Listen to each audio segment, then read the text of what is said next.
Good morning students.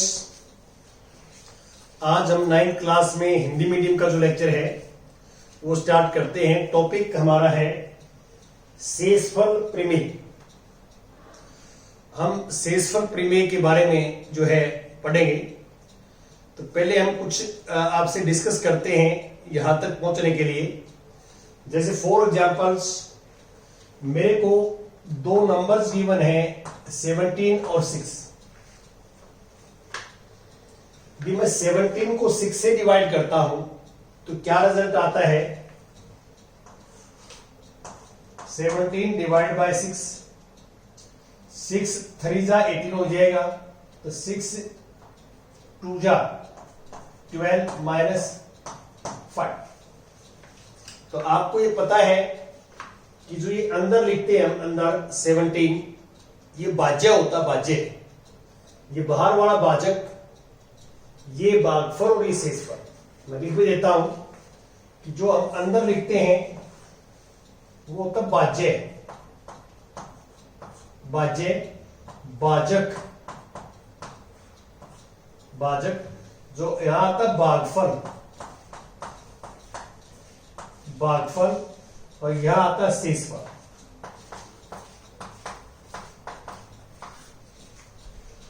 ये नाम होते हैं। अब इनका आपस में क्या संबंध होता है? जैसे 17 लिखा हुआ है, 17 इक्वल टू 6 मल्टीप्लाई 2 भागफल प्लस शेषफल, ये आता है। आप देख सकते हैं कि 6 की 2 के साथ 12 आएगा, 12 प्लस 5 क्या हो जाएगा? 17।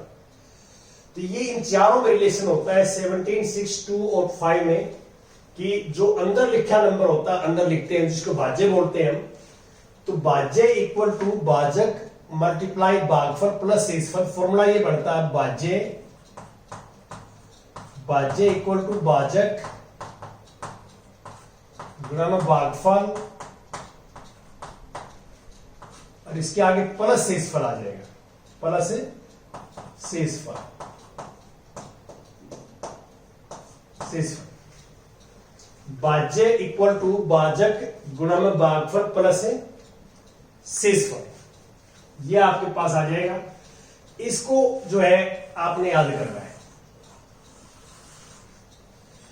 ये इन चारों में आपस में रिलेशन होता है। इन चारों में से देखिए, भाज्य भाजक भागफल और शेषफल में से आपको कोई भी जो है 3 चीजें दे सकता हो, या 2 भाज्य और भाजक दे सकता है। भाज्य और भाजक हो तो भागफल और शेषफल आप निकाल सकते हैं। तो ये और नंबर में आप डिवाइड करें। जैसे मैं मान लेता हूं 12 और 6 लेता हूं। यदि आप 12 को 6 से डिवाइड करते हो, 12 को 6 से, 6 2 जा 12, तो रिमाइंडर 0 आ जाता है, शेषफल 0 आता है। तो हम 12 को लिख सकते हैं, 12 इक्वल टू 6 मल्टीप्लाई 2 प्लस 0। तो आप इसमें क्लियर देख सकते हैं कि जब शेषफल 0 आता है तो ये पूरा पूरा डिवाइड करता है। हम ये कहते हैं कि 12 को 6 पूरा पूरा भाग करता है, ये कहते हैं। तो इसको अंदर हम ये लिख सकते हैं कि 6 जो है, 6 12 का गुणनखंड है। गुणनखंड, गुणनखंड को गुणक भी बोलते हैं, गुणक, गुणक है। और यदि ये लिखें कि 12 6 का ये गुणज है। गुणज होता है मल्टीपल और ये होता है फैक्टर इंग्लिश में। तो ये उल्टा भी लिख सकते हैं, 12 6 का गुणज है। तो ये नंबर्स में हम ऑलरेडी पढ़ चुके हैं। ये चीजें हम छोटी क्लासेस के अंदर पढ़ चुके हैं, ऐसे डिवाइड करते हैं और इनमें आपस में क्या संबंध है। अब हम जो चैप्टर पढ़ रहे हैं वो बहुपद का है, बहुपद का हम चैप्टर पढ़ रहे हैं। तो अब हम यहां ये सोचेंगे कि क्या हम एक बहुपद को दूसरे बहुपद से भाग कर सकते हैं। ये इस टॉपिक पे मैं लेके आना चाहता हूं आपसे। तो अब मैं कुछ एग्जांपल्स आपके सामने लूंगा कि हम एक बहुपद को दूसरे बहुपद से जो है कैसे भाग करेंगे, क्या तरीका होगा।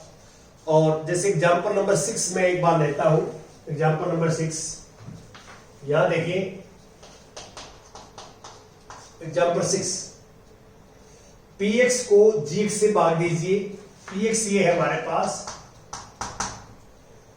x plus 3x square minus 1 और gx है 1 प्लस x।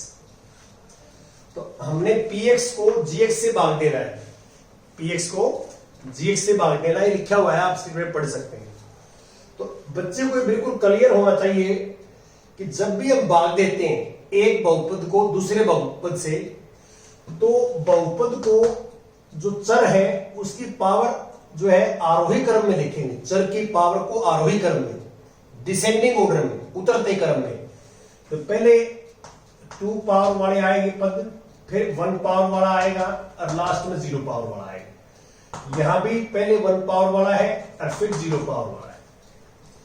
तो सबसे पहले आपने इस बात का ध्यान रखना है कि फर्स्ट स्टेप हमारा ये होता है, फर्स्ट स्टेप कि हम एक बहुपद को दूसरे से जब भाग करते हैं, डिवाइड करते हैं, तो दोनों बहुपद के जो चर की घात है, चर की घात है, वो उतरते क्रम में होना चाहिए। सबसे पहले बड़ी घात आएगी, फिर उससे छोटी घात आएगी, फिर उससे छोटी घात आएगी, ऐसे हम लिखेंगे। और इसके करने के बाद में फिर हमारा तरीका ये रहेगा भाग देने का, ऐसे। ये जो है px को भाज्य है, आपको लिख रखा है बुक में, px को gx से भाग देना है, gx से आ जाएगा। यहां px को gx से भाग देना है, तो px भाज्य है और gx भाजक है। यदि आप वहां देखें तो भाज्य और भाजक नाम। अब आपने क्या सोचना होता है, मैं बिल्कुल यहां क्लियर बताऊंगा आपको, बड़ा ध्यान से आपने देखना है। जो इसका पहला पद है 3x स्क्वायर, 3x स्क्वायर, और इसका पहला पद है x। तो एक तरीका ये होता है जो पहला पद जो भाजक का है x, इस x को मैं किस नंबर से गुणा करूं, गुणा कि आंसर 3x स्क्वायर आ जाए, ये पद आ जाए। ये तरीका होता है हमारा निकालने का। देखिए हमने सोचना ऐसे है कि ये जो अंदर भाज्य का जो पहला पद है, भाज्य का पहला पद है, ये कैसे आए इस पद से। तो इसका मीनिंग क्या है, इस पद को x को, पहले पद को मैं किस नंबर से गुणा करूं कि वी गेट 3x स्क्वायर, हमारे पास 3x स्क्वायर आ जाए। तो या तो बच्चा यहां सोच ले, यहां सोच नहीं सकता, तरीका सोचना ये है कि जो चाहिए वो अंश में आएगा और x डिवाइड में आएगा। तो यहां से एक घात कट जाए, 3x आ गया।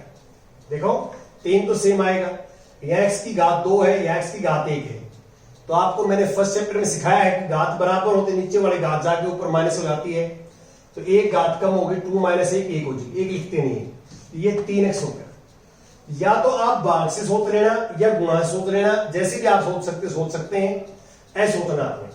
अब आपके पास आ गया 3x, अब 3x की इसके साथ गुणा करेंगे, पहले x के साथ 3x स्क्वायर, फिर 3x की 1 के साथ 3x। ये ध्यान रखिए कि सेम पावर के नीचे सेम पावर लिखनी है, x की पावर 2 के नीचे x की पावर 2 लिखनी है, x के नीचे x साइन चीज, ये कैंसिल। तो अब देखो यहां x x यहां सेम आएगा, x सेम आएगा, माइनस का 3 प्लस का 1 तो माइनस का 2 आएगा, और ये माइनस का 1।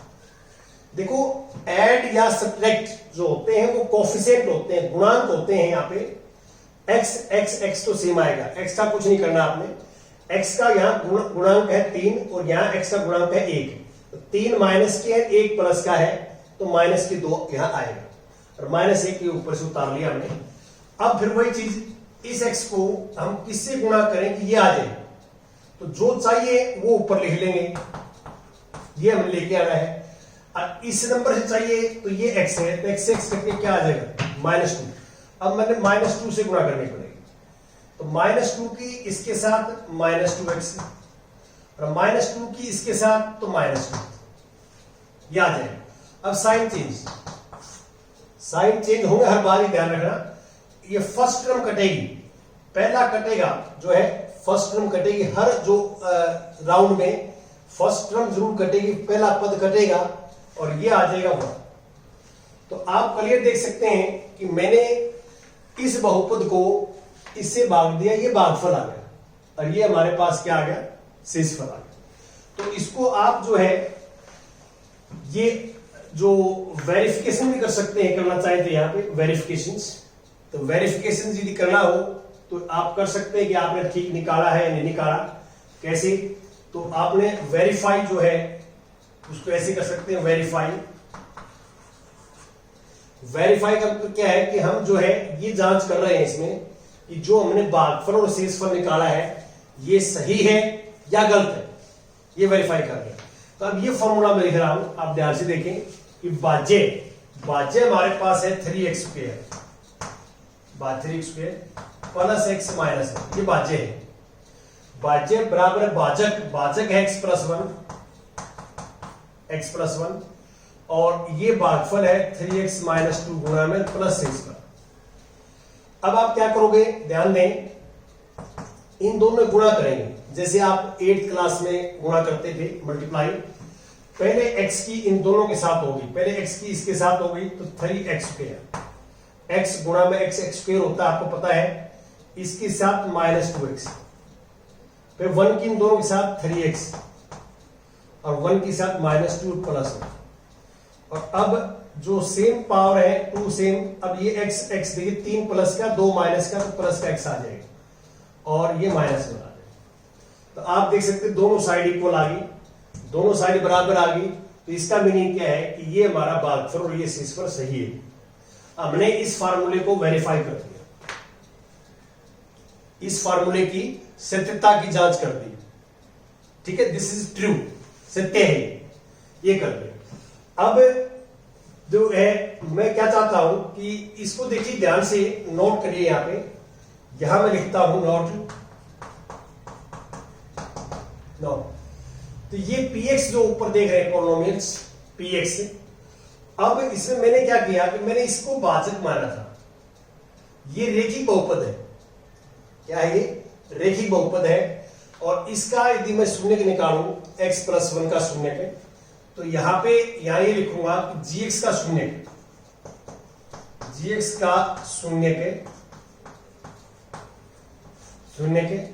के लिए, ये मैं एक्स्ट्रा बता रहा हूं आपको, gx शून्य के लिए gx के मान को हम 0 लिखते हैं। आपने ये पिछली जो एक्सरसाइज है की है, तो उसमें हमने किसी भी बहुपद का शून्य निकालना हो, चाहे रेखिक बहुपद हो या द्विघात बहुपद हो, त्रिघात बहुपद हो, कोई भी बहुपद हो किसी भी टाइप का, यदि उस बहुपद के हमने शून्य निकालने हैं तो हम बहुपद को इक्वल टू 0 लिखते हैं। तो यहाँ पे बहुपद में क्या है कि gx का जो gx ये है, इसको भाग दिया तो इसको 0 पुट करेंगे तो x प्लस 1 इक्वल टू 0 आ गया, x माइनस 1 आ गया। अब मैं p1 निकालता हूं, p माइनस 1, देखिए x का जो है gx का जो शून्य का आया वो आ गया -1, ये -1 वैल्यू पुट करता हूं मैं px में, इसके अंदर, तो यहां पुट कर दी मैंने 3 इंटू -1 का स्क्वायर, और ये आ जाएगा -1 और प्लस -1। अब सिंप्लीफाई करेंगे तो ये 3 -1 का स्क्वायर 1 होता है, ये -1 3 -2 तो ये 1 आ। तो आप यहां ध्यान से देखें कि इसका जो 1 है वो शेषफल है, क्या है, शेषफल, ये 1 शेषफल। और यही चीज कैसे आ गई, जब हमने gx का शून्य निकाल के और वो शून्य की वैल्यू px में पुट करी, उस वैल्यू पे मैंने px की वैल्यू निकाली, मान निकाला p-1, वो भी 1 आ गया, ये भी शेषफल आ गया, शेषफल। तो यदि हम इस नीचे वाला तरीके से जो नोट में लिखा हुआ है, नोट में ये स्टेप और ये स्टेप, इस स्टेप से हम काम करते हैं तो हमारे पास जो है शेषफल आ जाता है। शेषफल का अर्थ क्या है, यदि मैं px को gx से भाग करता हूं और शेषफल निकालना चाहता हूं, शेषफल इस फार्मूले से आ जाएगा, इससे भागफल नहीं आएगा। तो इसलिए हम इसी प्रमेय को बोलते हैं शेषफल प्रमेय, इसी प्रमेय को क्या बोलते हैं हम, शेषफल प्रमेय, ये हम बोलते हैं, ऐसा हम करते हैं। अब मैं थोड़ा सा और आगे की तरफ लेके जाऊंगा, आपको एक एग्जाम्पल और डिस्कस करता हूं आपके साथ ताकि क्लियर हो जाए। जिस बच्चे ने स्क्रीनशॉट लेना है तो ले सकता है स्क्रीनशॉट। मैं आगे चलता हूं, इसको साफ करता हूं। अब जो बच्चे हमारे चैनल के साथ जुड़े हुए हैं तो उनसे मैं रिक्वेस्ट करता हूं कि आप हमारे चैनल के बारे में अधिक से अधिक बच्चों को बताएं और कम से कम आप एक बच्चे को हर रोज चैनल के साथ जोड़ें ताकि सभी बच्चे जो है फ्री ऑफ कॉस्ट जो है चैनल के ऊपर पढ़ाई कर सकें। यही हमारा चैनल का मुख्य उद्देश्य है कि अधिक से अधिक बच्चे जो है इसको फ्री ऑफ कॉस्ट पढ़ सकें। हाँ जी,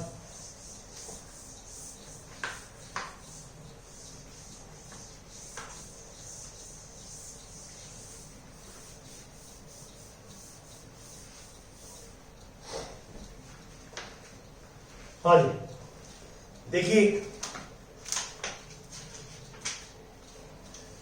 अब आता है हमारे पास एग्जाम्पल नंबर 7। 7वां एग्जाम्पल देखिए आप 7th एग्जाम्पल में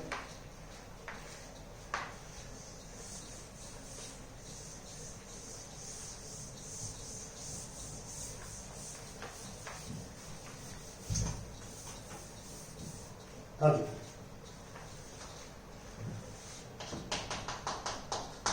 सेवंथ एग्जाम्पल हमने इसको भाग देना है। ये मान लो px है, ये px है 3x raised to power 4 minus 4x raised to power 3 minus 3x minus 1 और gx है gx x minus 1। ये मान लिया हमने px को gx से भाग देना है ऐसे 3x4 minus 4x cube minus 3x minus 1 divide करना है x minus 1। तो पहले तो हम जैसे डिवाइड करते हैं वैसे डिवाइड करेंगे।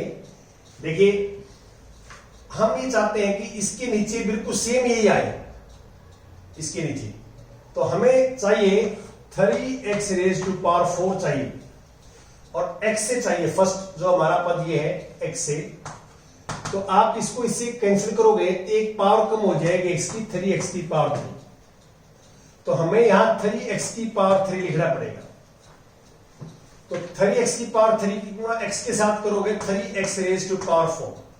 इसकी 1 के साथ करोगे तो माइनस आएगा, प्लस माइनस है माइनस आएगा और 3x क्यूब साइन चेंज ये कैंसिल। हर राउंड में फर्स्ट जो पद है वो कैंसिल होना चाहिए, इस बात का ध्यान रखना, तभी ये इक्वल बनाया मैंने।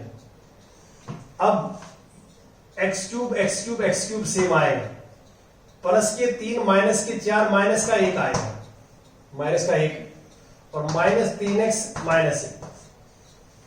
अब दोबारा मुझे क्या चाहिए माइनस 1x क्यूब चाहिए, माइनस 1x क्यूब चाहिए और मेरे पास x है, x से डिवाइड करेंगे तो माइनस एक्स स्क्वेयर आ गया। क्या आ गया माइनस एक्स स्क्वेयर। 1 से ना लिखो आप, 1 तो वैसे मल्टीप्लाई में होता है। तो minus x square, minus x square को इसको करेंगे ये हो गया हमारे पास माइनस एक्स क्यूब, 1 भी लिख दे बेशक, और ये हो गया हमारे पास जो है प्लस एक्स स्क्वेयर। अब यहां देखो इसकी मल्टीप्लाई इसके साथ करेंगे तो माइनस माइनस प्लस और एक्स स्क्वेयर यहां नहीं है, यहां भी नहीं है तो एक्स स्क्वेयर यहां लिखेंगे। अब 1 लिखने की जरूरत नहीं है आपको, 1 ना लिखे तो बढ़िया रहेगा, ऐसे लिख लेंगे। अब साइन चेंज ये कैंसिल। अब इसको पहले लिखेंगे हम, मैंने आपको बताया है कि जब हम भाग करते हैं तो चर की जो घात है वो उतरते क्रम में लिखते हैं, आरोही क्रम में लिखते हैं। तो पहले ये आएगी माइनस एक्स स्क्वेयर ये वाला, तो माइनस 3x माइनस 1। अब फिर हमारे को क्या चाहिए, यहां देखो माइनस एक्स स्क्वेयर चाहिए, तो इसको पहले पद से डिवाइड करते हैं x से, तो ये माइनस एक्स आ जाएगा। तो माइनस तो सेम आ जाएगा, एक घात कम हो जाएगी नीचे से, तो माइनस एक्स इसको करेंगे यहां माइनस एक्स से, माइनस किसके साथ करेंगे तो माइनस एक्स स्क्वेयर, माइनस किसे माइनस माइनस प्लस एक्स, ये कैंसिल हो जाएगा। अब हमारे पास है x x x सेम आएगा, -3 -1 -4 आ जाएगा -1। अब देखिए ax है, हमें चाहिए -4x, x में से डिवाइड करेंगे पहले पद से, और ये कट के हमारे पास -4 आएगा। -4 यहां लिखूंगा मैं, -4 किसके साथ होगी, -4x, और माइनस माइनस प्लस 4 आ जाएगा, ये साइन चेंज, ये कैंसिल, ये -5 आ जाएगा। आप बड़े ध्यान से देख सकते हैं कि ऐसे हमने ये जो है भाग कर दिया, ये भागफल आ गए, शेषफल आ गए। ये भाग कहां तक देंगे आप, क्वेश्चन ये कि भाग कहां तक देंगे, ये भाग जहां तक देना जहां शेषफल की जो घात है, शेषफल की घात है वो भाजक से कम आ जाए, शेषफल की घात जो है भाजक से कम घात आ जाए, तो वहां तक हम भाग करते रहेंगे। अब ये देखो इसकी घात 0 है, ये शून्येतर बहुपद है, नॉन जो है शून्येतर बहुपद, और इसकी घात 1 है, इसकी घात 0 है, किसी कम है तो छोड़ देंगे हम। अब ये शेषफल आ गए। अब हम जहां शेषफल परिमेय की बात करता हूं मैं, एक तो ये तरीका है कि आप शेषफल भागफल द्वारा निकाल सकते हैं, भागफल भी आ जाएगा, शेषफल भी आ जाएगा। अब सिर्फ शेषफल निकालना हो तो तरीका ये है, नोट करें इस बात को, नोट, आगे मैं इसी फार्मूले की बात करूंगा, ये मैं सिर्फ समझा रहा हूं आपको, ये क्वेश्चन में नहीं करना है, इसके अंदर कई बात है, ये क्वेश्चन तो यहां छोड़ देना है। यदि आपने ये वेरीफाई करना है तो पिछले एग्जाम्पल की तरह ये वेरीफाई कर सकते हैं, आप, कोई दिक्कत नहीं है। लेकिन नोट आप डायरेक्ट आप ये निकालें कि शेषफल क्या आएगा, तो वैसे निकलेगा कि जो हमारे पास भाजक होता है इसका शून्य निकालते हैं, तो भाजक gx है, तो आप लिखोगे gx का शून्य, gx का शून्य के लिए gx को हम 0 लिखेंगे, और gx है x -1 = 0 और x = 1। अब हम क्या करेंगे, शेषफल निकालना चाहें, शेषफल, यदि हम px को gx से भाग दें, शेषफल क्या आएगा, तो यहां हम निकालेंगे p1। देखिए जो g का शून्य का आया है वो x का मान यहां p में x की जगह रखेंगे, p1 निकालेंगे, और अब हमारे पास क्या बनेगा, ये 3 × 1⁴ -4 1⁻³ -3 × 1 और -1।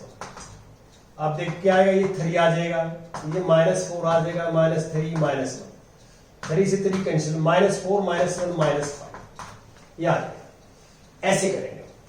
तो ये क्या है कि डायरेक्ट फॉर्मूला बनेगा, और कल मैं इसके बारे में आपको बताऊंगा कि शेषफल परिमेय क्या है। तो इसमें आपने 2 चीजें ध्यान रखनी है। अभी मैंने जो 2 आपके सामने एग्जाम्पल किए हैं 6 और 7, उसमें क्या है कि आपने एक बहुपद को दूसरे से भाग देना है, इतना ही। उसके लिए आपने क्या करना है कि सबसे पहले बहुपद को जो चर की घात है दोनों की, वो आरोही क्रम में लिखेंगे, उतरते क्रम में लिखेंगे, बड़ी घात पहले, फिर उससे छोटी, फिर उससे छोटी, फिर सबसे छोटी, ऐसे लिखेंगे। अंदर भाज्य होता है, बाहर भाजक होता है। मैंने भाग करने का तरीका बता दिया है, आपके पास भागफल आ जाएगा, शेषफल आ जाएगा। यहां तक हमने क्वेश्चन करना है दोनों, 6th भी और 7th भी। आगे मैंने एक चीजें बताई हैं, आगे के लिए बताई हैं। फिर हम क्या है कि आप यदि ये तसल्ली करना चाहते हैं कि हमने भागफल और शेषफल ठीक निकाला है, तो इस फार्मूले को आप वेरीफाई कर सकते हैं, जैसे मैंने एग्जाम्पल 6 में आपको वेरीफाई करके बताया है। और ये वाली चीज जो है, ये मैं फॉर्मूले पे पहुंचूंगा, ये समझा रहा हूं आपको कि यदि हम gx का शून्य निकाल के, gx का जो शून्य आता है उस मान के ऊपर, gx के शून्य के ऊपर px का मान निकालें, gx के शून्य के ऊपर भाजक का जो शून्य है, भाजक का जो शून्य है उसके जो है शून्य के ऊपर यदि हम भाजक के शून्य पर हम भाज्य का मान निकालें, तो हमारे पास रिजल्ट शेषफल आता है, ये हम कल डिस्कस करेंगे। Thank you.